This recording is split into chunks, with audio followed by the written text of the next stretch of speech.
Bienvenidos a Entre Traumas, el podcast oficial de SECOT. Somos la cara B de la especialidad.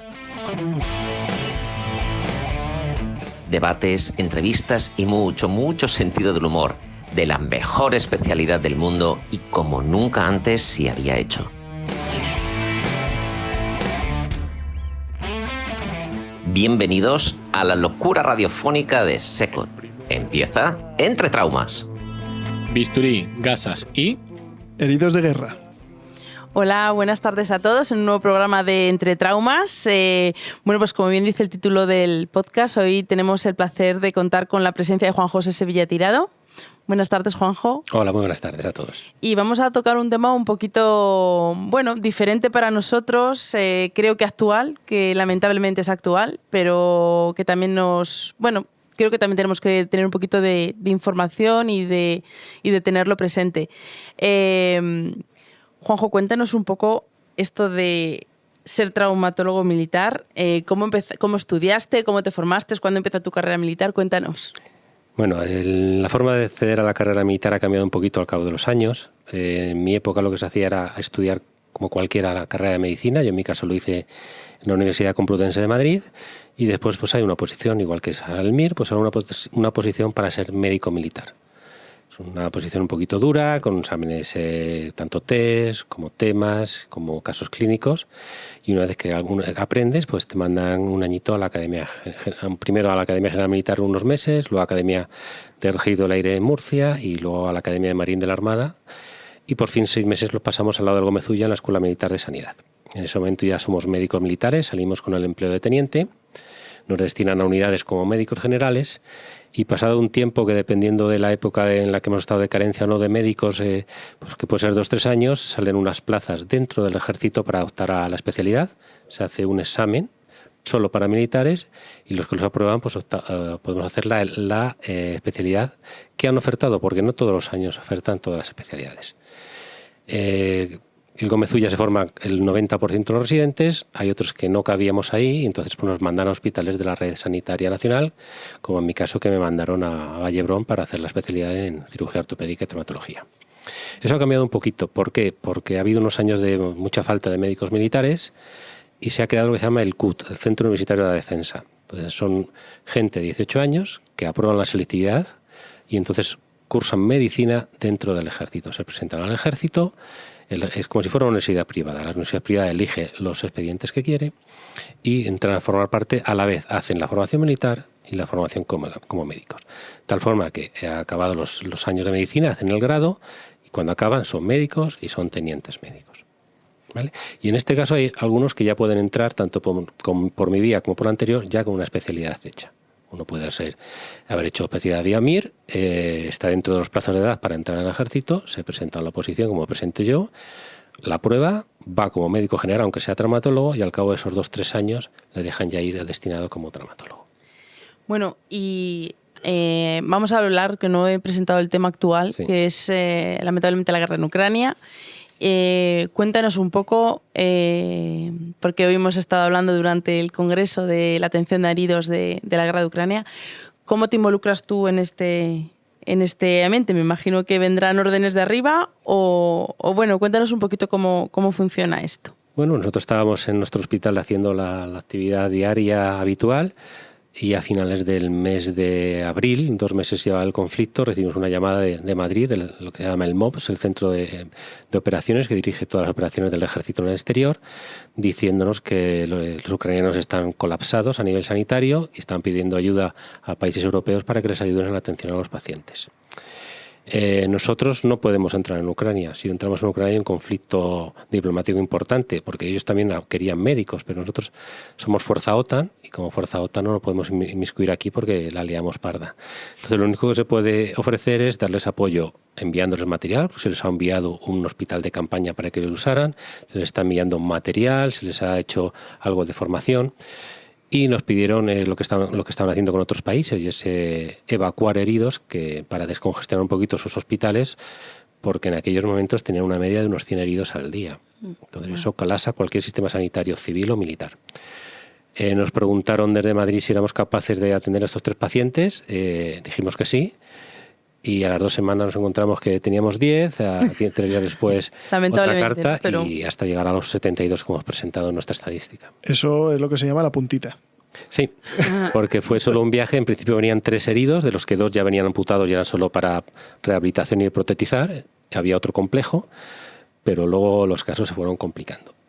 A ver, también he tenido algo de culpa porque lamentablemente antes de traer los heridos te pasan un listado muy amplio y te dicen tienes que coger a 8. Y es una labor un poco difícil porque sabes que puedes coger a 8 y el que no viene pues se queda en Ucrania en unas condiciones muy malas.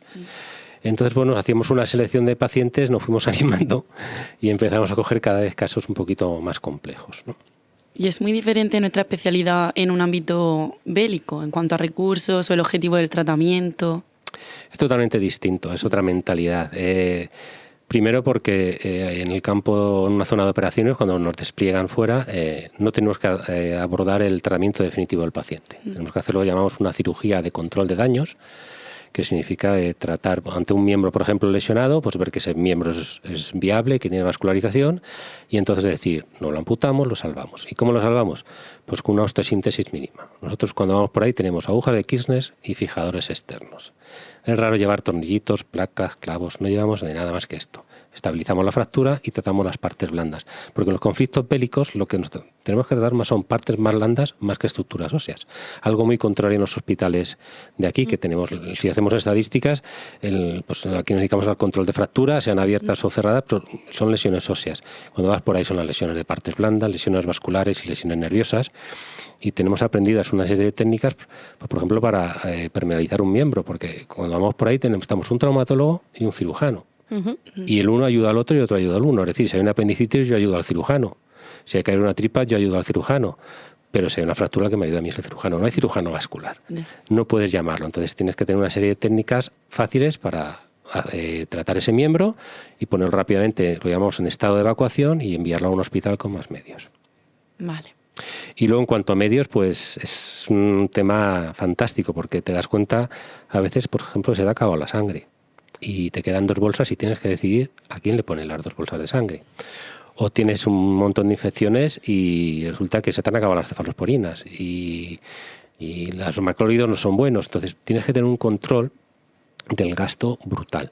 Pero cuando estás por ahí aproximadamente recibimos aporte de material cada 2 semanas. Y, por ejemplo, tenemos muchos problemas teníamos con el oxígeno. Alguien no lo piensa. Tú necesitas un paciente que tienes que poner oxígeno, conectas el oxígeno a la pared del hospital y el paciente tiene sus gafitas o su mascarilla. Y allí no. El problema del oxígeno viene porque no se puede aerotransportar. Y entonces hay que pararlo por barco y muchas veces teníamos problemas. Actualmente el ejército cuenta con plantas de fabricación de oxígeno y cuando vamos por ahí ya no tenemos el problema, pero durante muchos años lo hemos tenido. Una pregunta con respecto a lo que os comentaba antes. Lo digo porque el concepto, pues lo podemos tener todo más o menos, pero por comentarlo un poco resumidamente, un hospital de campaña, ¿qué es? Bueno, realmente nosotros cuando desplegamos en una zona de operaciones tenemos 4 escalones sanitarios. Un escalón 1, que es un médico cabecera, y un enfermero. Y eso pues van a un sitio donde solo hace falta eso.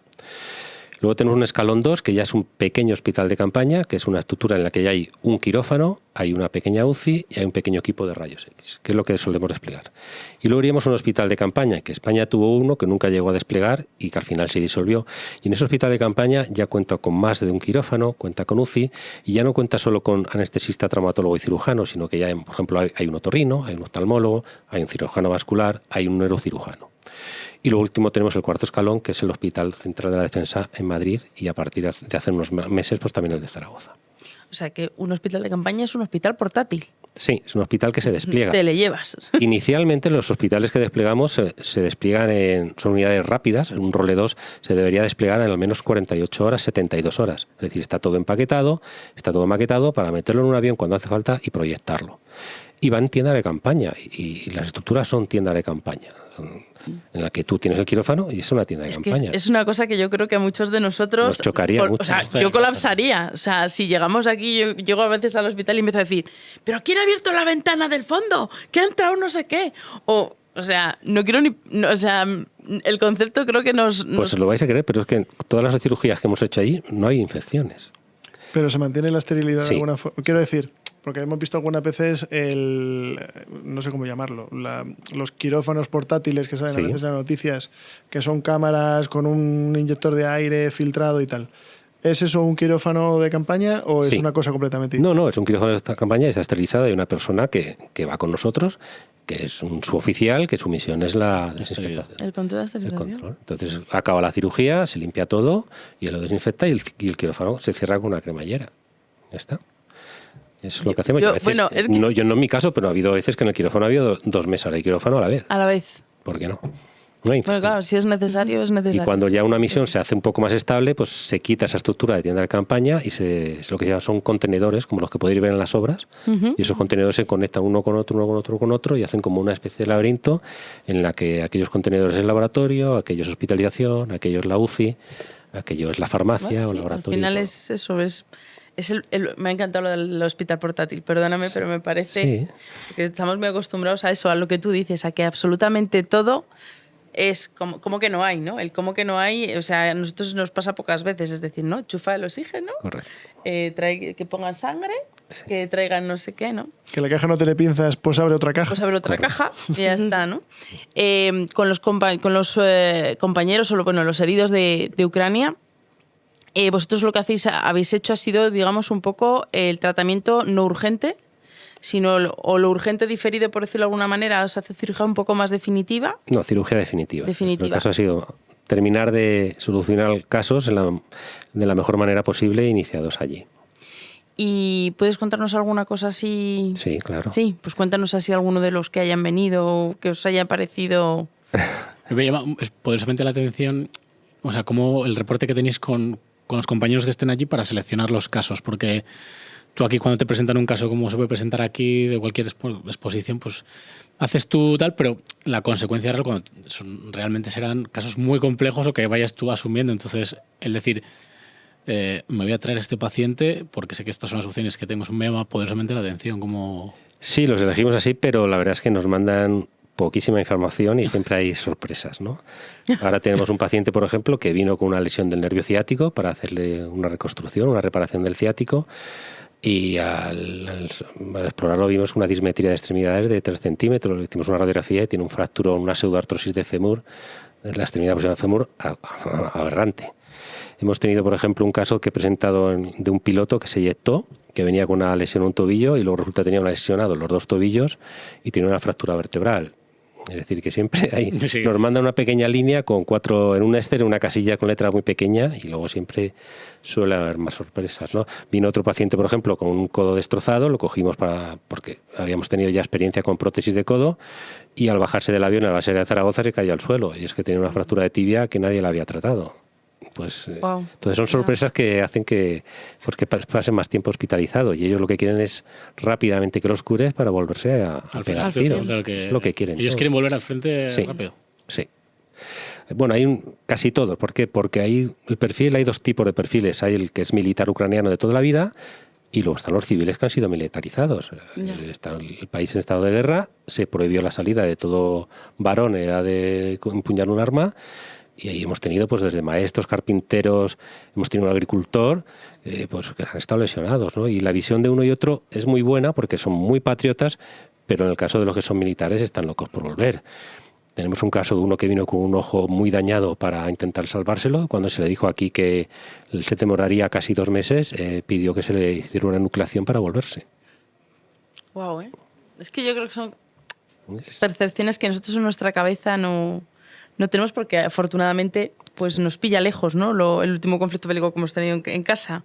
Pero sí que es verdad que también hay que entender un poco qué es su situación, ¿no? Ellos se consideran que están en la defensa de su país y que lo verán así, ¿no? ¿Has trabajado en más conflictos bélicos aparte que Sí, que me ha tocado Ucrania? ir a alguna. He estado en Kosovo, he estado en el Líbano, he estado en Afganistán 2 veces. O Nos sea movemos que- mucho porque tampoco somos muchos los médicos militares. Vale. Y a mí me genera duda, ¿no? O sea, yo creo que Kosovo, por ejemplo, también son sitios cercanos, ¿no? El Líbano nos suena como allá lejos, otra cultura. lamentablemente allí siempre hay lío y el hecho de que sea Ucrania algo más cercano, o sea, ¿lo notáis como, no sé, os da alguna sensación de que son gente europeos, son como más cercano de casa? Yo entiendo que para ti es tu día a día, pero para nosotros no es nuestro día a día. Es cierto, y luego cuando estás con ellos empatizas mucho con ellos y te pones en la situación. Te cuentan, por ejemplo, algunos que estaban un viernes de copas tomando algo y el lunes estaban vestidos de militar con un fusil. Eso es cambiarte la vida radicalmente de un día para otro y eso aquí a nosotros nos parece inconcebible, ¿no? A ellos les parecía y les ha pasado. Entonces te cuentan historias y pues se te coge el corazón porque muchos vienen aquí y han dejado al hermano, al hijo o a la mujer en el frente, ¿no? Entonces son culturas bastante diferentes porque tenemos problemas, por ejemplo, con la alimentación, con su forma de ser, pero no dejan de ser gente que tiene unos gustos occidentales muy parecidos a los nuestros. Con la alimentación, por ejemplo, que me ha llamado la atención. Al principio no nos gustaba nada nuestra comida, entonces como teníamos una ONG que servía un poquito de enlace, les hacían comida, hecho de ucranianos que residen en Aragón desde hace mucho tiempo, pues le preparaban comidas típicas de ella, nos pedían permiso en el hospital y les traían sus productos porque nos habituaban a nuestra comida y a nuestros horarios de comida y de cena. ¿Y ellos os han dicho alguna vez que esto lo ven como diferente o no? Bueno, la verdad es que ellos ven poco porque están metidos todo el día en el hospital. Les hemos habilitado una zona verde en el hospital fuera por medio del servicio de psiquiatría para que salgan un poco alrededor. Pero al principio se les prohibió rigurosamente la salida, pues porque hay ucranianos en Zaragoza pues que son prorrusos. Esto es un conflicto y hay ucranianos prorrusos y ucranianos que son antirrusos. Entonces, para evitar conflictos de intereses o algún problema, ¿Habéis tratado entonces a los...? O sea, no me entero yo a ver de esto. No, quiero decir que hay gente que vive... Vale. Hay ucranianos que viven dentro de Ucrania pues que apoyan lo que está haciendo Putin. Sí. Muy poquitos, sobre todo los que viven en el Donbass, que son más prorrusos que los que viven en el resto del país. Y hay gente de esa en ya, bueno, sí. Vale. Y si... O sea, ya has trabajado en más conflictos bélicos. ¿Hay alguno que te haya marcado en especial? A ver, primero fue Kosovo, pero el que más me ha marcado por la dureza fue la primera vez que estuve en Afganistán. Una misión bastante peligrosa. En este caso no fui como traumatólogo, sino como médico general. Iba en una ambulancia medicalizada, una ambulancia blindada, pero te pegaban tiros. Y había riesgos, y hay heridos, y hay fuego real. Y alguna vez te tocaba bajar y echar pie al suelo pues es peligroso. Estaban las carreteras llenas de artefactos explosivos, o sea que era una misión que fue muy peligrosa. A veces te tocaba dormir en el desierto bajo las estrellas agarrado a tu fusil, porque los médicos cuando vamos por ahí de misión también vamos armados. Y entonces una misión que fue muy dura, con mucho calor por el día, mucho frío por la noche y mucho riesgo cuando salías de la base. ¿Y qué te llevas de...? O sea, ¿hay algo que marque el decir, o sea, al final es un trabajo, pero yo creo que tiene una carga emocional un poquito más allá, ¿no? El estar en un conflicto bélico de cuando tratas a los pacientes. ¿Qué es lo que tú dirías que te puede marcar un poco? Bueno, pues cuando ves por ahí ves que hay gente sufriendo, pues te agrada mucho ayudarles. Cuando vamos por ahí estamos para atender a las fuerzas militares, pero casi siempre, por no decir siempre, nos toca atender a población civil porque vas, por ejemplo, a Afganistán que no tienen medios y te traen un montón de niños, por ejemplo, quemados. Hay muchos niños quemados, escaldados y salen corriendo y te lo traen a ti, tú lo tienes que cuidar, ¿no? Entonces, cuando vas por ahí ves la precariedad en la que vive tanta gente en el Líbano, en Afganistán, o cómo vivían, por ejemplo, los serbios en Kosovo, que vivían aislados y tú ibas a dar ese apoyo sanitario y veías la gratitud que ellos te demostraban. Te daban su comida, les habías atendido y luego te sentaban en su casa a su mesa y te sacaban su propia comida que tenían para ellos y te la tenías que comer, porque si no era una afrenta horrible y tú sabías que te estabas comiendo su comida, pero era la forma de mostrarte su gratitud. Bueno, yo que nos estás dejando a todos. Yo me estoy quedando frío porque aquí es que se vive muy bien en España y es que cuando vas por ahí ves como las barbaridades y las penurias que pasa la gente, te das cuenta de lo afortunados que somos. Aquí protestamos porque hay un atasco y en otros sitios protestan porque no tienen agua. Y lo contrario, algún caso así chulo, bonito, por no quedarnos un poco con... Bueno, ha habido casos muy bonitos. Por ejemplo, en Herat, en Afganistán, pues cuidábamos, cada 2 días cuidábamos un montón de niños quemados, ¿no? y los veías entrar tristes, lloraban un montón, y ver la cara los últimos días cuando ya no les dolían las curas y se iban, pues era maravilloso. O cuando te venía ellos, los musulmanes, pues son de religión musulmana, y te traían alguna mujer, y en principio pues tenías que tratarlos con mucho cuidado a las mujeres, y luego veías lo agradecidas que estaban con nosotros por haberlas atendido.